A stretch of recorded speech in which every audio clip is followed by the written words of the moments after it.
Hello everyone, welcome to Chapter 7, Listening Actively. I am Shaodi, the instructor of this chapter. I know a lot of you might think learning about listening is ridiculous, like who don't know how to listen, right? However, listening is not just a passive activity that just happens. Listening is arguably our most powerful communicative skill in terms of how much we gain from it and depend on it. Also, listening actively requires us to focus attention, train memory, adapt listening styles, and avoid incompetent listening. When we do so, we are able to move beyond subjectivity to forge interpersonal connections with others. As mentioned in Chapter 1, Adler did an interesting research in 2001 showing that adults spend an average of 70% of their time engaged in some sort of communication. And among the time of engaging in communication, an average of 45% of communicating time is spent on listening, compared to 30% speaking, 16% reading, and 9% writing. What does that mean? I guess we actually spend more time on listening than we thought. Let's do a simple math here. 45% of our time listening among 70% of our time communicating indicated that we spent 31.5%, which is one-third, of our entire lifetime on listening. It is worthwhile for us to take a bit of time to ensure that we listen effectively, or we will just waste a third of our life doing nothing.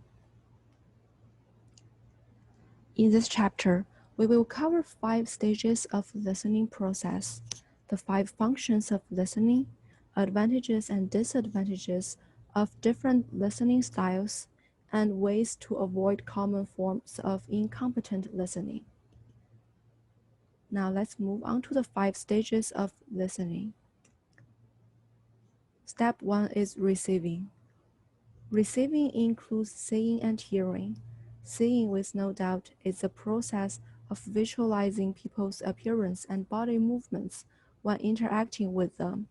You are not able to see me in the screen, but you are hearing my voice. So at this moment, somewhere deep in your mind, sound waves are being translated into structures that your brain interpreted. So hearing is the process of sound waves generated by people's voice and then enter your inner ear. And then your brain interprets those sounds to words and voice first, and then to message. You cannot listen if you do not see or hear the other person. However, noise pollution can be something really prevent us from receiving message. Common noise pollution includes air traffic, construction equipments, cell phone alert, music, and so on. Being aware of noise pollution and adjusting our interactions accordingly is essential to improve our listening skills. For example, we can try to avoid interactions in loud environment or move to quieter locations, especially when there's something important we want to communicate. The second step is attending, which involves devoting attention to the information you've received. Without this process, you cannot interpret and understand the information, and thus you cannot respond to it. The extent to which you attend to received information is determined largely by its salience, the degree to which it seems especially noticeable and significant to you. After realizing that the message is important to you, what you will need to do is to improve your attention, and the most significant way would be limiting multitasking online. Limiting multitasking online is to limit the amount of time you spend using multiple forms of technology at once. An example would be you are Googling content for a class paper using your computer while checking people's Instagram on your phone, and maybe even texting your family members at the same time. This probably happened to almost everyone. However, researchers have shown that multitaskers perform substantially worse on tasks compared with individuals who focus their attention on only one task at a time. Also, researchers from Stanford University also acknowledge that college students who routinely surf social networking sites and text while they are doing schoolwork suffer substantially lower overall GPAs than do they who limit their multitasking while studying. So, limiting multitasking online can not only help you be an active listener, but also make you an effective student in college. The third step is understanding, meaning that you need to interpret the meaning of another person's communication and the message they try to send you. The fun thing in this part is people all have short-term memories, and whenever we receive and attend to new information, we place it in short-term memory. And this is the part of your mind that temporarily houses the information while you seek to understand its meaning, while the new information docks in your short-term memory. You call up relevant knowledge from your long-term memory, and that is a part of your mind devoted to permanent information storage. The process of understanding is to compare the short-term memory to the long-term memory. The next step is responding, which is basically communicating our attention and understanding to others. When we actively listen, we usually do more than simply attend and understand. We show our attention and understanding to others by clearly and constructively responding through different approaches.